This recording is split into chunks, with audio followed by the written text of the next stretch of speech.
Today, June 7, 159 foreign POGO workers who were apprehended in Porac, Pampanga were subjected to profiling.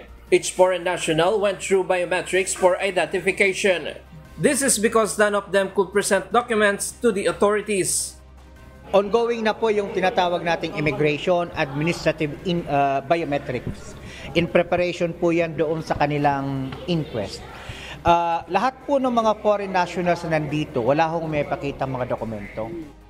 After profiling and biometrics, the foreigners will undergo inquest proceeding due to immigration violations. Lahat po ng mga foreign nationals na nandito, wala hong may pakita mga dokumento.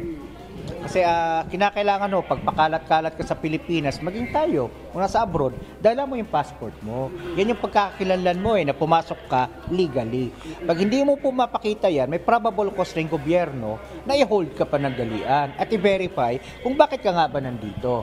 So yun po yung ginagawa nila ngayon para makita na lahat ng mga yan nandito legally.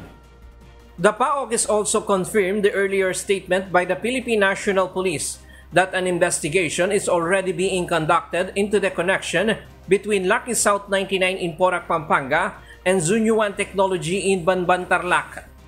May ongoing investigation tayo na merong links allegedly yung Hongcheng Zunyuan tsaka yung Lucky South 99. Ongoing pa po yan. Itong mga susunod na mga araw po siguro makikita natin kung sino nga ba ang tunay na may-ari sa likod nitong Lucky South 99. At mabibigla ho ang sambayan ng Pilipino kung sino nga ba talaga nasa likod. Last night, another Chinese national was found inside the compound of Lucky South 99 after a police heard the victims shouting. May nakita tayong nakatali sa higaan punong-puno ng pasa. Nakuha na po natin yun. Kasi may sumisigaw kagabi.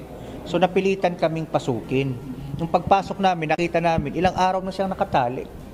Kinalagan po namin ng tali at punong-puno po siya ng pasa. Dinala namin sa ospital at ngayon nandito na po siya. According to the PAOK, after rescuing the victim, they immediately left and did not inspect the area because the search warrant had not yet been issued.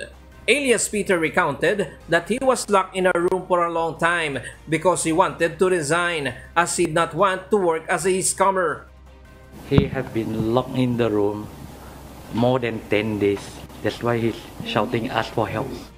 According to the PAOK, they have a total of 159 foreign nationals in their custody for a said illegal POGO. There are 4 kidnapped victims and they also have 7 Filipinos in their custody who are victims of illegal detention. According to the PAOK, the situation is crucial now because the longer they go without a warrant and cannot enter the compound, the greater the possibility that any remaining victims inside may lose their lives. Napakahalaga, yung araw na po ito na walang tubig, walang ilaw. Baka mamaya pagpasok namin mamayang gabi or bukas pag ginalugad namin may makita kami mga katawan. Sana wala. Ryan Lacanlale, UNTV News and Rescue. We serve the people, we give glory to God.